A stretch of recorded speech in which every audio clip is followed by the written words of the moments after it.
वर्ष 2020 देश और दुनिया के लिए बेहद ही चुनौतीपूर्ण रहा, लेकिन इंदौर पुलिस के लिए यह वर्ष उपलब्धियों भरा रहा था। इंदौर पुलिस का दावा है कि इस वर्ष उन्होंने न सिर्फ ऑर्गेनाइज क्राइम की कमर तोड़ी, बल्कि सट्टे के एक बड़े नेक्स्ट को भी बेनकाब किया।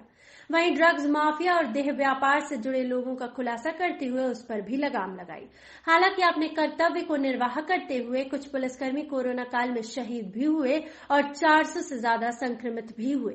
दरअसल बीते साल पुलिसकर्मियों ने ऑर्गेनाइज क्राइम को अपनी एक अहम बिंदु बनाकर उस पर फोकस किया, जिसके चलते हत्यारों के एक बड़े गिरोह का पर्दाफाश किया, ऑर्गेनाइज क्राइम को तोड़ा और करीब 100 से ज्यादा अवैध हथियारों को जब्त किया, जिससे शहर में कोई बड़ी आपराधिक घटना हथियारों के साथ नहीं हो पाई। पुलिस ने इस मामले में कई सिकलीकरों को भी गिरफ्तार किया।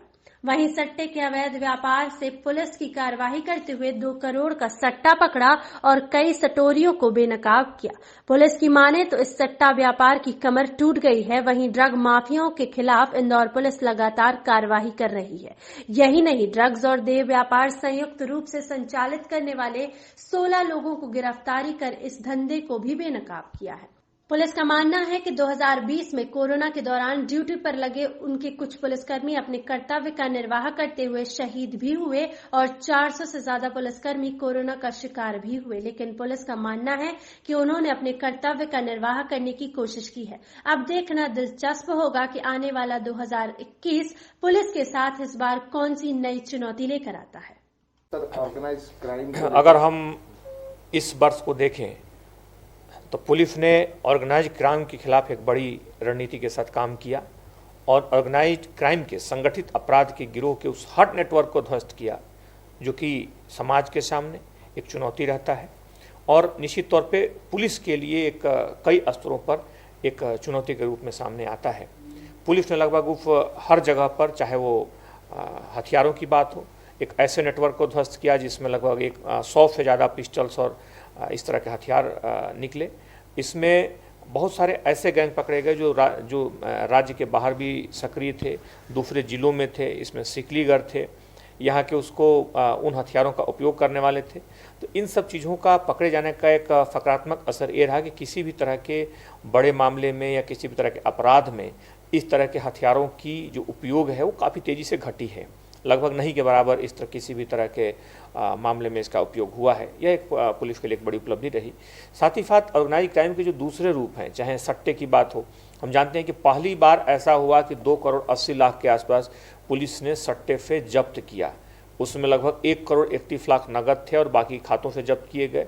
ये शायद इस तरह की सबसे बड़ी कार्रवाई थी और इसमें सट्टे से और इस तरह के अवैध व्यापार से जुड़े एक बड़े नेटवर्क को ध्वस्त किया गया, जो कि न सिर्फ इंदौर में बल्कि उसकी जो अलग अलग उसकी शाखाएं थीं वो बंगलोर तक फैली हुई थी। तो यहाँ से लेकर बंगलोर तक हर जगह पुलिस ने दबिश दी, हर जगह पुलिस ने कार्रवाई की और उस नेटवर्क पे भी कड़ी लगाम लगाई और पूरी तरह से उसे ध्वस्त कर दिया।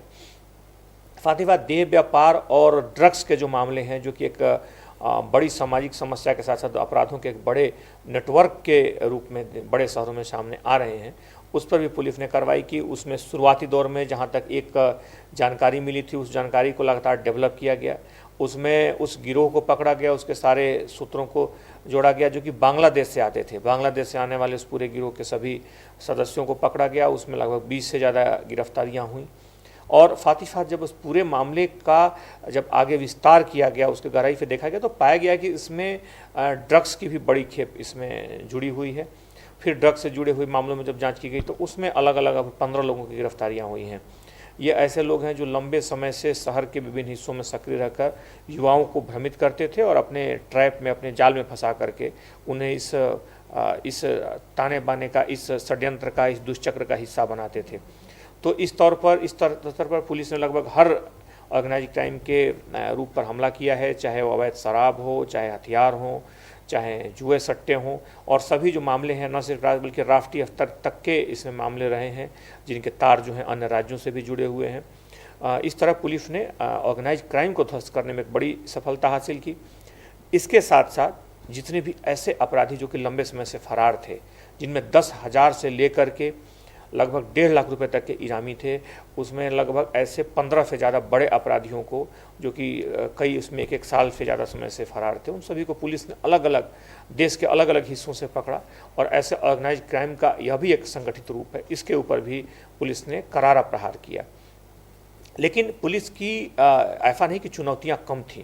पुलिस की अगर हम चुनौतियों की बात करें तो हम जानते हैं कि ये एक वैश्विक चुनौती के इस दौर में पुलिस ने लगातार अपने जवानों को एक संगठित ऑर्गेनाइज तरीके से रखने के साथ साथ, उनको संगठित रखने के साथ साथ उनके मनोबल को ऊंचा बनाए रखा। इसमें हालांकि हमारे जवान, हमारे अधिकारी शहीद हुए, लेकिन बिना हिम्मत को कम किए हुए लगातार इस पूरे दौर में उन्होंने प्रथम पंक्ति के योद्धा के रूप में काम किया है।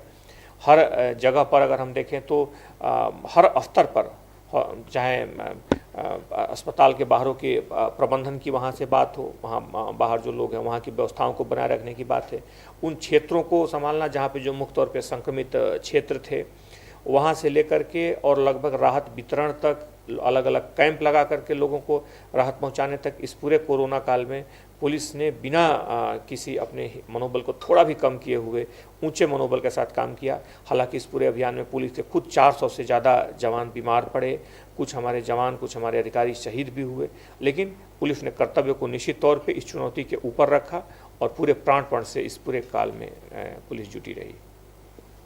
द नेटिजन न्यूज से सिटी रिपोर्टर साजिद खान की रिपोर्ट। फिलहाल के लिए बस इतना ही। ऐसी ही ताजा तरीन खबरों के लिए बने रहिएगा हमारे साथ। नमस्कार।